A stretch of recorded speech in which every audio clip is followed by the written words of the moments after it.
Ryan Seacrest here. When you have a busy schedule, it's important to maximize your downtime. One of the best ways to do that is by going to ChumbaCasino.com. Chumba Casino has all your favorite social casino games like spin slots, bingo, and solitaire that you can play for free for a chance to redeem some serious prizes.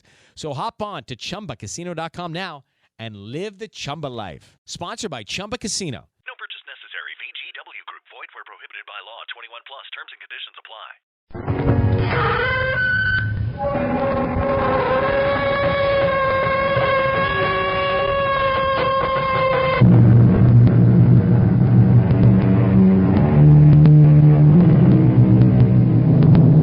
Come in. Welcome. I'm E.G. Marshall. Have you ever met them? The pig-headed, the know-it-alls, the wiseacres who will never learn, at least not by experience. If fortune hits them, it's their due. If it's misfortune, it's an accident, a mistake, never their fault. But I speak in generalities, and if you hang on, I'll get down to specifics. And what specifics? Sir Charles, this is the fine handiwork of a certain Colonel Clay. You are not the first who has come to the police here in Monte Carlo. Many others have been victimized. Chief Dupont, you said a Colonel Clay. Then you know the man. Oh, know him. He is unforgettable. He has a face which he molds like clay. He is a man of infinite disguises. But his real name? Who knows? His nationality? Who knows? All I can tell you is the police of 4 countries have never been able to catch him.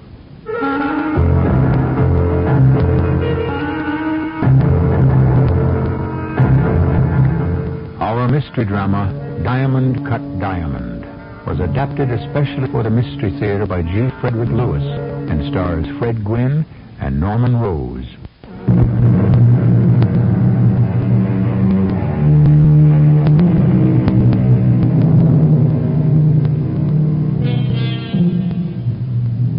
For quite some time now, I've had the enormous pleasure of bringing to your attention stories of mystery, murder, and mayhem, as well as their lighter counterparts, robbery, jewel, bank, and highway. To me, the world of crime, crooks, and chicanery is fascinating, and we of Mystery Theater are always on the lookout for the arresting and intriguing. Today, we thrust our microphones into the back stairs and private lives of 2 men. One of the richest men in the world, the other one of the most cunning. You're hitting the nail on the head when you say this man was cunning. He was, without doubt, a master swindler. But I'm getting ahead of myself. My name is Cy Wentworth. I'm the personal secretary to Sir Charles Vandriff, who has made several fortunes in South African diamond mines. Now his interests are more varied, and his fingers delve into 100 pies in 100 countries. I go everywhere with him to manage and take up the slack. Even a week or so on the Riviera. I think Lady Vandriff would have enjoyed the roulette wheel, Sir Charles. I asked my wife to come along, but no, she had things to do in Paris. Amelia has a mind of her own. Is this your first visit to the casino, Si? It's my first visit to Monte Carlo, Sir Charles. Are you going to place a bet? No, the odds are against you and for the bank. Well, I thought it was a 3-1 when you win. When you win. Faites vos jeux, mesdames, messieurs, les champettes, ladies and gentlemen. Well, what happens now? Well, the players put their bets on the table, some on the numbers, or red or black, high or low, even or odd. Faites vos jeux. The wheel is spun, the ivory ball is rolled in the opposite direction, and, well, you know, where it falls is where you lose. Well, aren't you pessimistic? Realistic. Rien ne va plus. Betting is closed. My educated guess, as a banker, out of the 30 people you see betting here at the table, 1 5/8 of a person may win. What is that in percentages? Very low. Yes, precisely my point. 32. 32, that's me. There's a lady who won. Well, she'll win once, maybe twice, but no more than that. Why do people keep coming back here if they're losing all the time? Because many years ago, someone started the rumor that with the right system, you can break the bank at Monte Carlo. But you say, Sir Charles, it doesn't happen. Rarely.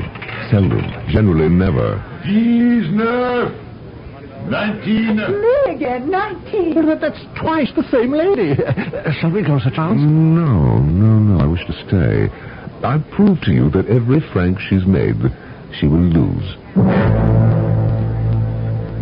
24. 24 has won. 24. Et encore 24. Once again, 24. Oh, my goodness me. 13. Madame. Oh, I forgot. I've got all my chips on 13. Oh, thank you. She was quite a beautiful lady, and after a while, everyone else stopped playing to watch her. Time and again, her number would come up like clockwork. From time to time, I would catch her opening her handbag and a compactor part of her nose. Well, she must have a system, and I wondered what it was. The next night... Well, Si, what were you planning on doing this evening? Well, I was going back to the casino and see if that lady with the winning streak shows up. Do you want to come? Good idea. I like to watch the faces. A gambling casino takes advantage of people's weaknesses. Well, that may be true, but it's also great fun. Fun? Throwing away money? No, pitching your wits against the odds. It's not impossible for a tourneur to make certain numbers come up. Here? In Monte Carlo? Well, no, I've never heard of it happening here, but there's always a first time. See, well, I've made it an absolute, unshakable, unbreakable rule in life to watch the other man. And when you can't see what he's doing, get out of the game. Yes, but supposing it's the only game in town. Don't talk rot. Come along. Let's see how far your beautiful lady with the magic numbers will get tonight. Oh, it was really the darndest thing. She won close to £1 million that night, powdering her nose more often than I thought it needed it. But I was dumbfounded. Sir Charles was angry. She was disproving his financial experience, his logic. He insisted I ask her to join us at a table. Sir Charles, may I present Mrs. Picard? Sir Charles Vandriff. How good of you to come over. Mrs. Picard, it's unusual to see a lady alone at the gaming tables, especially one so attractive. Well, I haven't been here since my husband passed away 4 years ago. Oh, I am sorry. I understand how you feel. I didn't see either of you gentlemen playing roulette. Or is chemin de fer your game? No, I'm inexperienced, and Sir Charles is a banker. I'm not a gambler by nature either, but then I have my guru. You have a guru? Well, what does that mean? Well, we call him that. I don't know if he actually is. Well, are you saying that He gives me the numbers, and I play them. Oh, he does? Yes. I hide the numbers in my compact. Oh, come now, Mrs. Picard, please.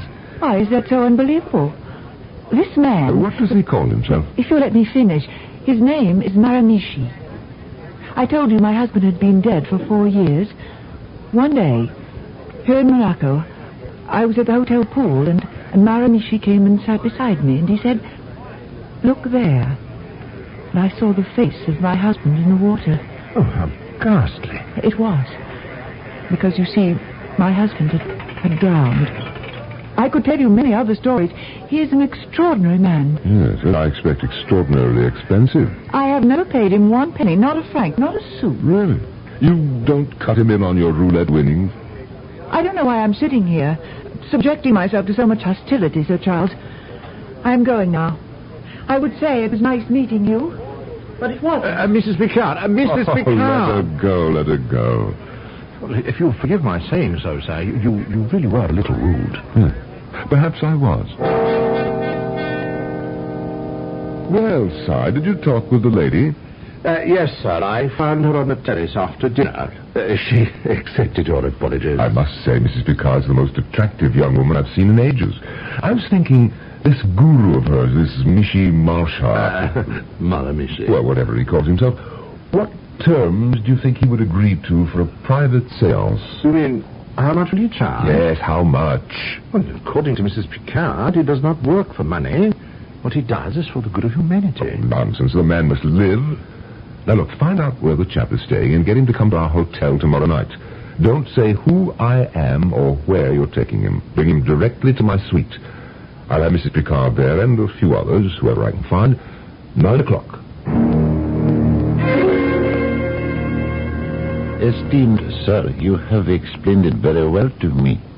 I understand and I accept the fact that the gentleman who would like to meet me tomorrow night prefers to remain anonymous. And yourself also.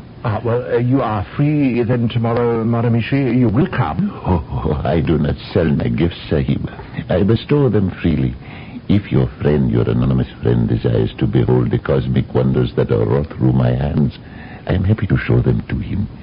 You will come for me tomorrow, then? I shall be here at 8:30. Which hostel is he staying at, the gentleman? Well, he has asked me not to divulge that either. Oh, excellent. A careful man who wishes to avoid any possibility I might discover his identity. Just as well.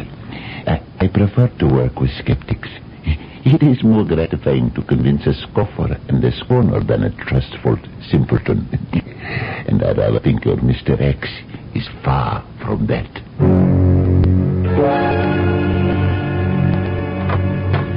Michi, please come in. I must apologize to you. Those here in this suite are somewhat skeptical, and I've been told, except for our host and the gentleman who brought you here tonight, they don't know one another. Mrs. Picard, delightful to see you again. No need to apologize. Sahib, you are the host, are you not? My soul's sight tells me. Yes, I am. Have we ever met before? No, we haven't. Do you know anyone else in this room? Only the gentleman who brought me here. His name begins with an S, I think. Seymour. But I believe you call him Sai. Not so, Sahib. Did you tell him your name, Sai? Well, I certainly did not.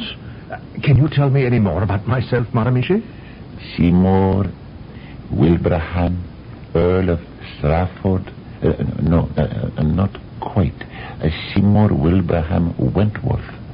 There seems to be some connection in someone's mind now present between Wentworth and Strafford.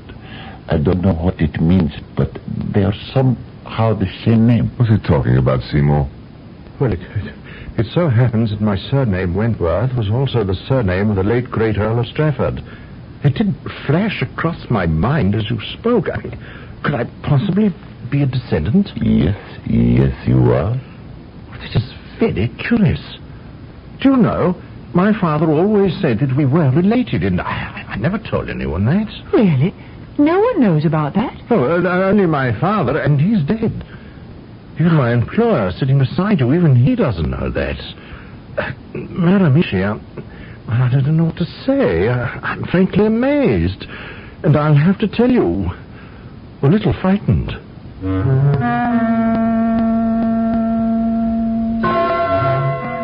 Act 1, which in this case means not only how far we have come in our mystery, but the first act performed by our mysterious guru to prove he is not a charlatan.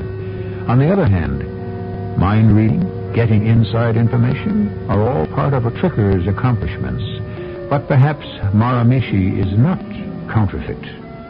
We shall have to restrain our impatience until I return with Act 2.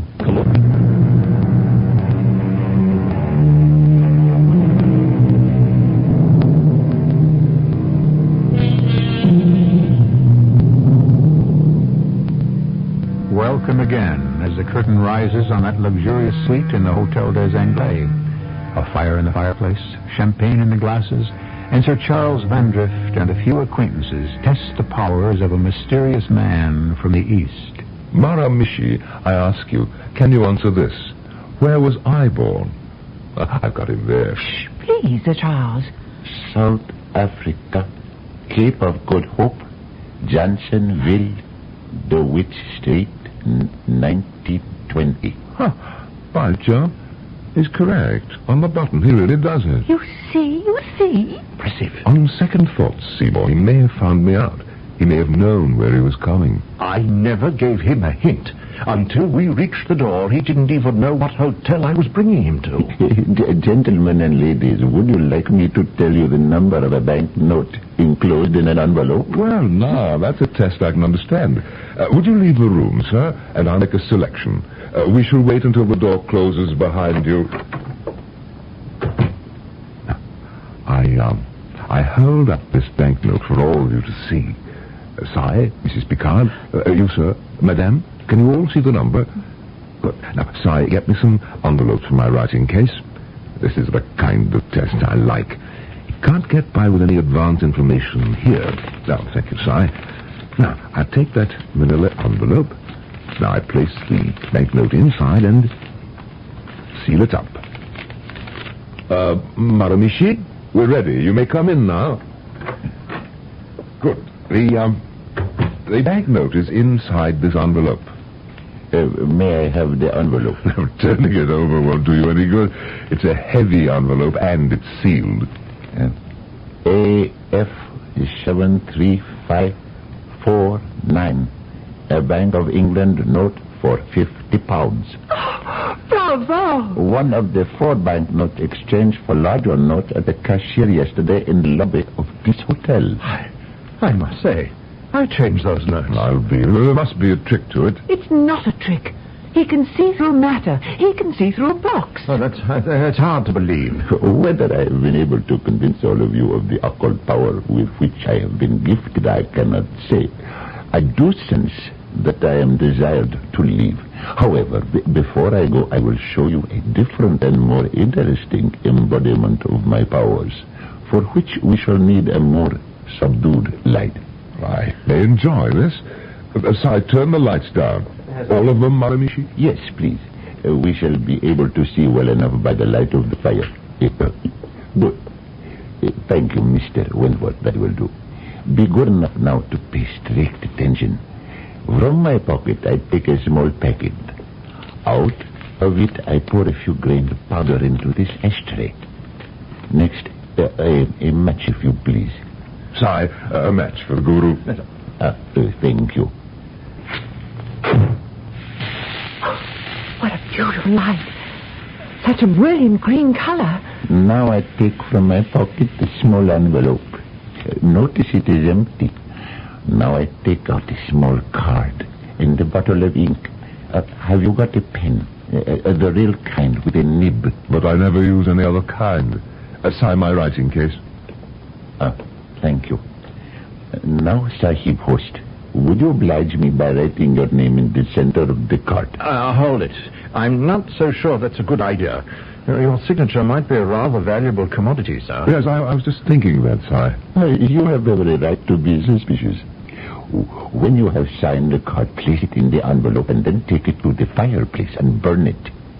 When that's done, I shall show you your own name, written in letters of blood on my arm, in your own handwriting. Now that I should like to see. But, sir, your signature? But it's going to be burned. What's the difference? All right, give me the card. I put the pen in your ink bottle. Sign my name. There. Sahib, will you now stare very hard at your signature?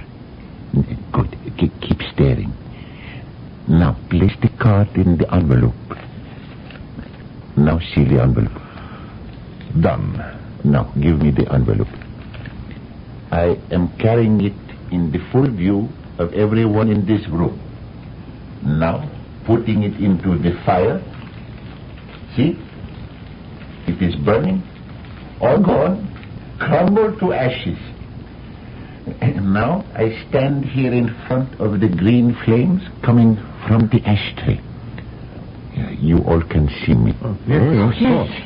Now I roll up my sleeve. Sahib, I am now holding my bare arm in front of you. What name do you see written there in blood or red letters? Charles Van Drift. Would you say that is your handwriting? Yes, it is, but I know how it's done. It's a darn clever illusion. I'll tell you, the powder burning in that ashtray gives off a distinct green color. Your ink, deep green. You made me stare at my signature for quite some time. So now, naturally, I see the same thing written on the skin of your arm in a complementary color, red. You think so? I'm sure it happens often. I look into the sun at some brightly lit objects, close my eyes, and it remains on the retina. Then watch me as I roll up the sleeve of my other arm. Charles Van Rift is your name, but not your whole name. Now, look at my beard right on. Is what you see also in a complementary color? I don't wish to look. All right, I will ask your friend Seymour. What is the color of the writing on this arm? Green. Quite green. And, sir, can you read the name? Yes.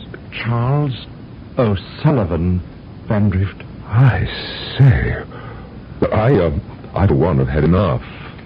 I'll turn on the lights. Is that your full name, Sahib? Yes, it is. I'll say this, Maramishi. You gave us a fine evening's entertainment. I am happy you were amused. But frankly, I had hoped for more. More? Or not only that you would be entertained, but enlightened. Well, perhaps another time. All dressed and ready, Si. Come in, dear boy. Well, it is a beautiful morning, Sir Charles. I've been up for hours, and I had to walk along the promenade. Just now in the lobby, said my goodbyes to Mrs. Picard. Goodbye. Where is she going? Well, she was a bit vague about that. Florence or Rome or somewhere. Where in Florence or Rome? Oh, I neglected to ask her. I'm sorry. Oh, well, just as well. If I formed any attachment for the lady, how could I ever hope to keep it a secret from Amelia? Our guru friend was quite a trickster. A lot more to it than sleight of hand, I think, sir. How could he have come up with your middle name, O'Sullivan? Now, I have been your secretary for 15 years, and you've never used it. Oh, I suppose it exists somewhere on a birth certificate, Of course, he found it out. I don't know how, but these chaps make a business of finding out things. So, you have no faith in it at all? Certainly not. All packed and ready to go. Yes, I think I managed everything, Sir Charles. I'll be sorry to leave Monte Carlo. Well, glad we stayed the extra week. Yes, it's been a splendid change. Now, if only we didn't have to meet Amelia in St. Moritz and could fly on to Italy. But she likes the snow and skiing. What are you fussing with those papers for, Si? Oh, your London bank forwarded your statement, and I'm comparing your cancelled checks with your stubs, as I always do, sir. But I can't seem to find the stub for this check made out for £5,000 cash. Let me see that check. Well, I'll be. He did it after all. Who did what? Our friendly guru. He communed all right, but with my pocketbook. He got my 5,000. Well, how did you know? My signature in green ink, remember? But how did he transfer what you signed onto this check? It looks like you wrote it, Sir Charles, not like a forgery. I never dreamed he'd take me like this. My signature on a blank check. It's incredible. Are you saying we can't get the bank to make good the 5,000? I don't see how. It's my true signature. Well, I think a visit to the chief of police is in order.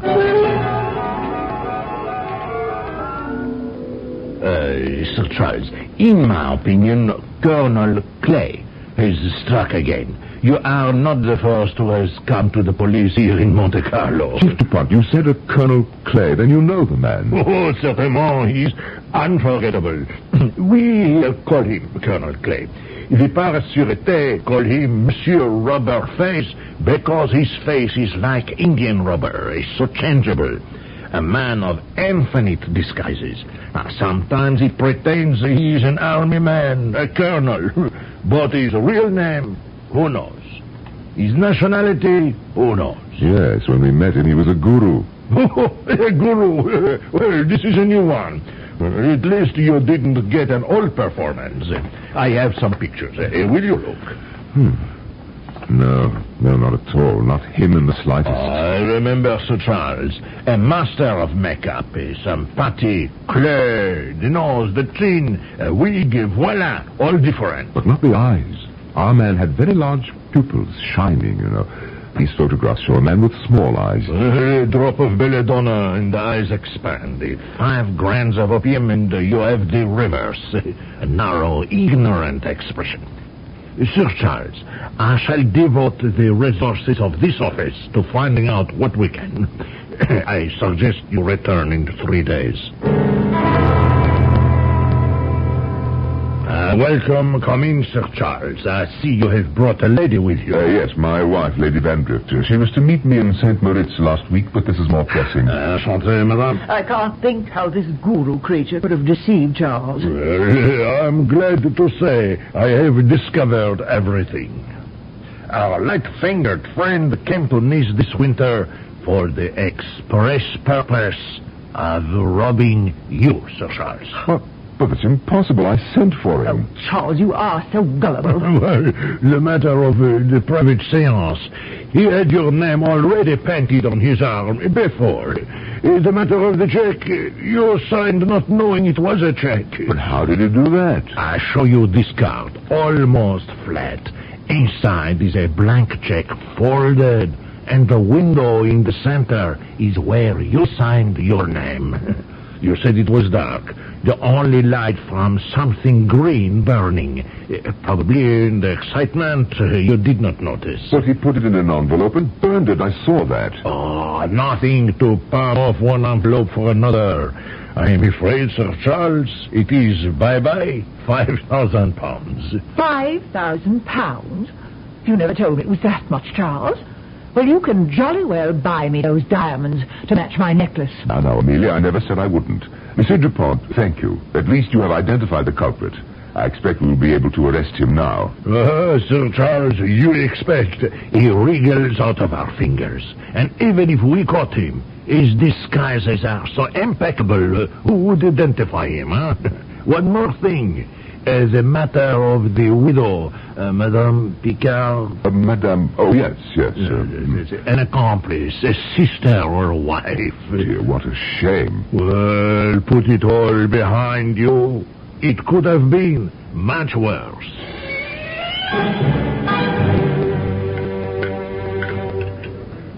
Oh, that's the trouble with these resorts. One gets too fat. Well, surely, Lady Vandrift, you work it off on the ski slopes. You've been out there all day. It doesn't seem to do me any good. Here I am stuffing myself at dinner time. Sir Charles, that man sitting at the next table, do you see who I mean? The young parson, the thin fellow with the glasses, sitting with the freckle-faced girl? Oh, no, not them. At the other table. The man sitting alone. Oh, yes. Sinister-looking chap. Yes, I've caught him twice looking over here at us.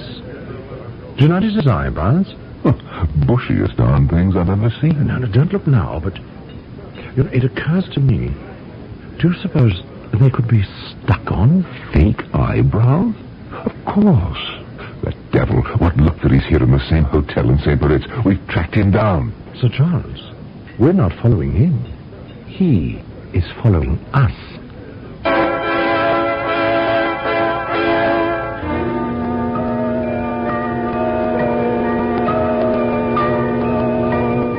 From the Riviera to the Swiss Alps, could indeed the man with the bushy eyebrows have the nerve to try again? Only this time Sir Charles is well on his guard. Who wins? Who loses? The man of 1,000 disguises or the man of £1,000,000 sterling? I shall be back shortly with the unusual conclusion to this extraordinary tale.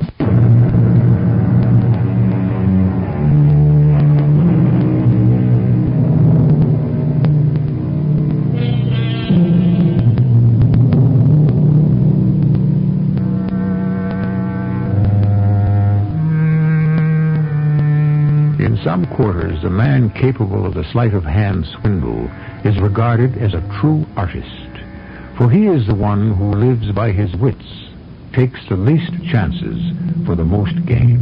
Hocus pocus, now you see it, now you don't. Now you see me, now you don't.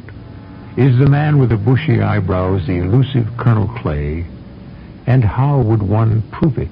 I'm going over to his table this minute and ask him what he means by being here.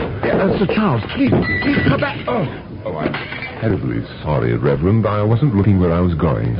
Perfectly all right. No, it isn't. It certainly isn't. I've spilled wine all over your table, knocked a glass on the floor. Oh, please think nothing of it. I am sorry. It's all right.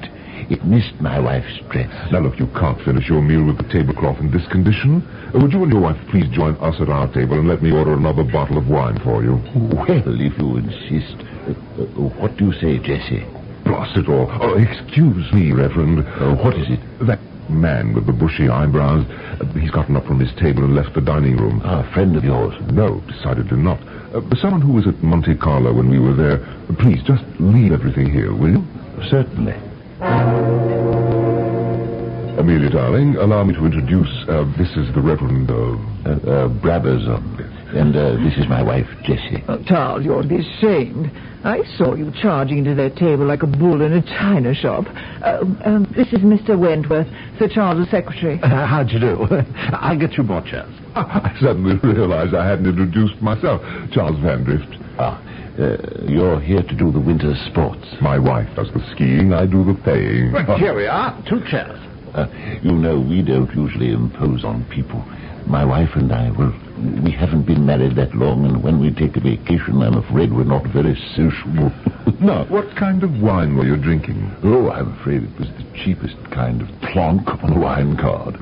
My wife and I, as you might guess, are not very knowledgeable in tastes. What is a country parson and his wife doing at the Grand Hotel in St. Moritz? Well, to be honest with you, I'm a little ashamed to be spending so much money, but my wife came into a bit of an inheritance, and since it was our first anniversary, and we've always wanted to go to Switzerland, well, here we are. Well, I think that's just too sweet. Have you ever skied, Reverend? Don't answer that. I am going to take your wife in tow and see to it that while you're here, she will learn. Oh, Jessie, do you hear that? Too kind of you. I'm not much of an outdoorsman myself, and I rather had my eye on the billiard table in the lounge. But I didn't know anyone to play with. Reverend, I am your man, also a decidedly indoor sportsman. You can imagine, Sir Charles, in our little village, the parson does not play pool. Well, I shouldn't think so. Well, shall we have coffee and dessert? Waiter, a bottle of Lafitte Rothschild. The 4 in the side pocket. 5 in the corner. I see. The 6, let me see. Oh, yes, the side pocket. Huh. I never thought I'd get my turn. Just a run of luck. For a man who doesn't play very much, you're giving me a good run for my money. Jessie and I had the most glorious afternoon on the slopes. She's a very quiet girl. She took to skiing like a duck to water. That Brabazon. It's a pleasure to meet an honest man. They don't have much, but he's quite content. They have enough to live on. I asked him about the poor in that village of his. Eppingham? Yes, on purpose to test him. I know from experience these country parsons are always trying to screw something out of you for their poor. Would you believe it? He's got no poor. They're all well-to-do farmers. He said to me, if somebody gave me £50 to use in my village, I wouldn't know what to do with it. Well, he certainly doesn't want anything out of you.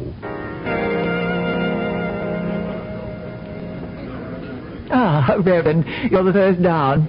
I'm going to tell you, I simply adore your wife. Oh, well, she's having the time of her life skiing with you, Lady Vandrift. Here comes Charles. Good evening, Reverend. But where is she? Isn't your Jessie a little late for dinner? Jessie said she felt a bit indisposed and I was to come down without her. That's a coincidence. Si said he didn't feel too well either. He's not having dinner. Heavens.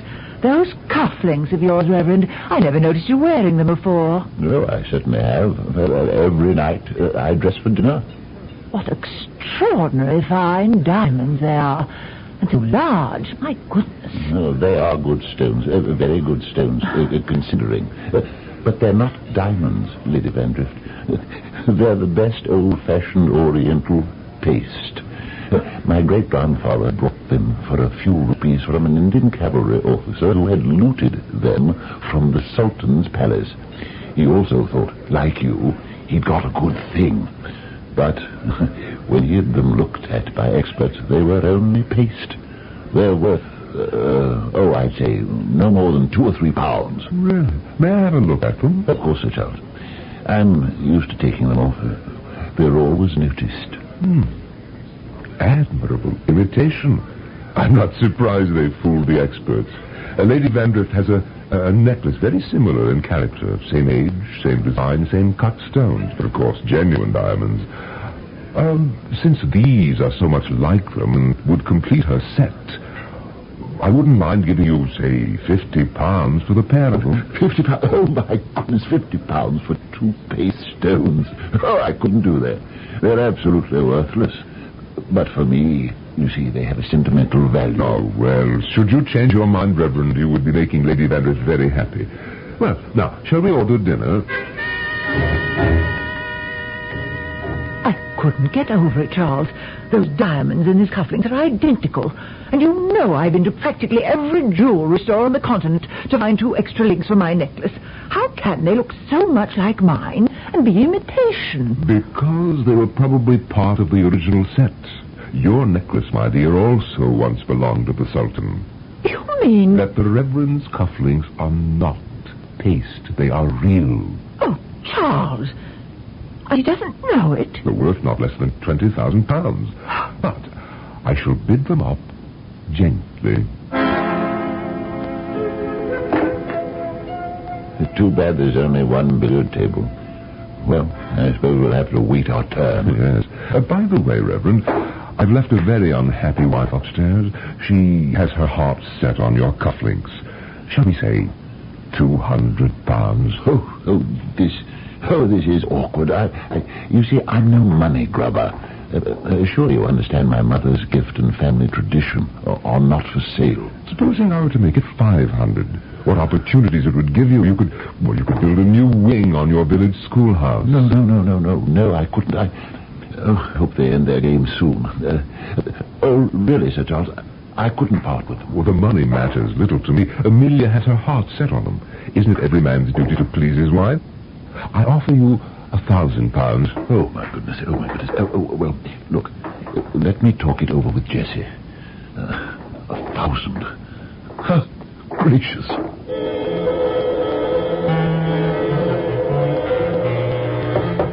Yes, who is it?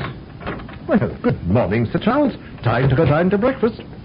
Is Lady Vandreth up and about? Yes, she's been making my morning a horror. Well, why is that? This note pushed under our door. The Reverend and his wife had to leave suddenly for Paris.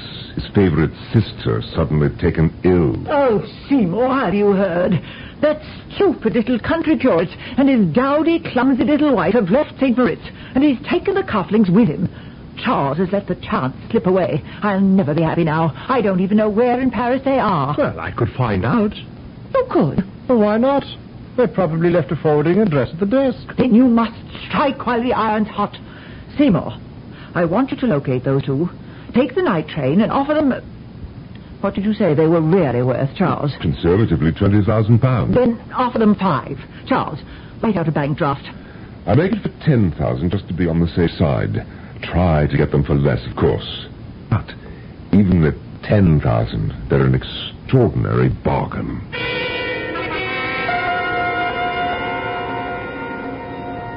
Over here, Si. It's me, Amelia. Why? Well, it's good to be back in Switzerland. I haven't had a wink of sleep in 48 hours. I feel as if I've been travelling on trains forever. Did you get them? Did you get them? Did the diamond cufflinks? Well, of course I did. Oh, marvellous man. But are you sure they're real? Well, I'm not an expert, but Sir Charles says they are. I was talking to a woman in the hotel. She says it's a well-known trick. A swindler has 2 sets, and he makes you buy the false one by showing you the real one and pretending it's a special favor. I'm sure we've been cheated. How much did you pay for them? Fortunately, his sister was extremely ill. Had to have all kinds of expensive operations. That helped. How much? The full £10,000. 10,000. I shan't rest easy until Charles sees them. He'll kill me if they're really paste after all.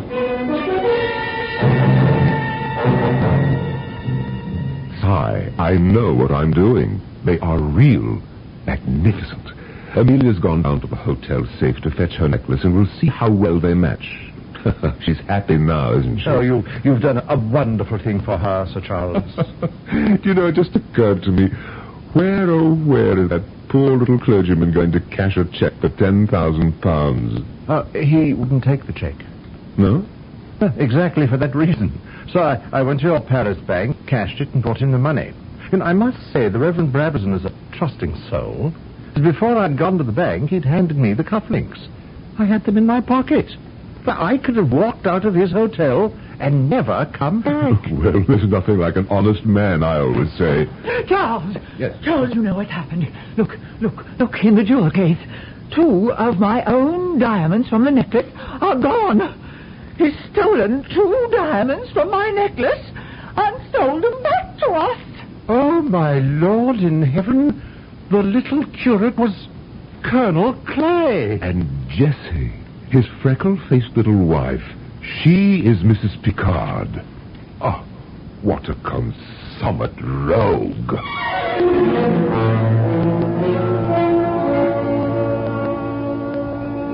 Since I began this story, let me add a postscript.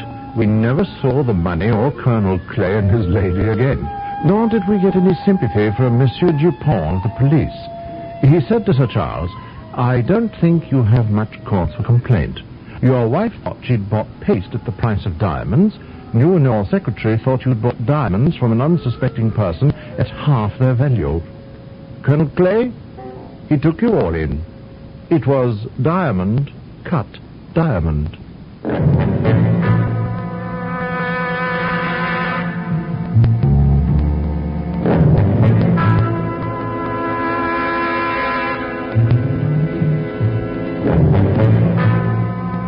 The man of 1,000 disguises, in his own way, unmasked a man of wealth who could not disguise his own greed. What is it Nathaniel Hawthorne once said? No man can wear one face to himself and another to the multitude without finally getting bewildered as to which may be true. I shall return shortly. Hurry!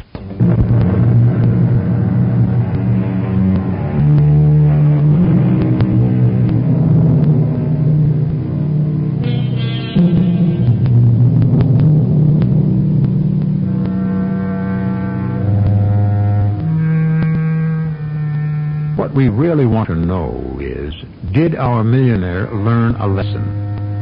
Don't try to cheat the cheaters. Don't try to con a con. To be quite honest, we doubt it. Men like Sir Charles go through life by their own rules. And if you ask me, I'd rather deal with a full-time crook than a part-time honest man. At least you know where you stand.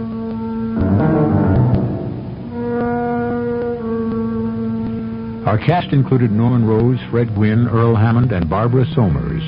The entire production was under the direction of Hyman Brown. This is E.G. Marshall inviting you to return to our Mystery Theater for another adventure in the macabre. Until next time, pleasant dreams.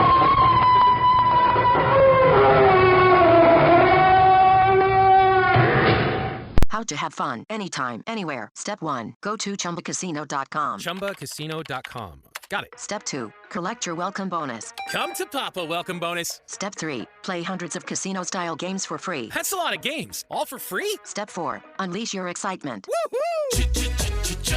Chumba Casino has been delivering thrills for over a decade. So claim your free welcome bonus now and live the Chumba life. Visit ChumbaCasino.com.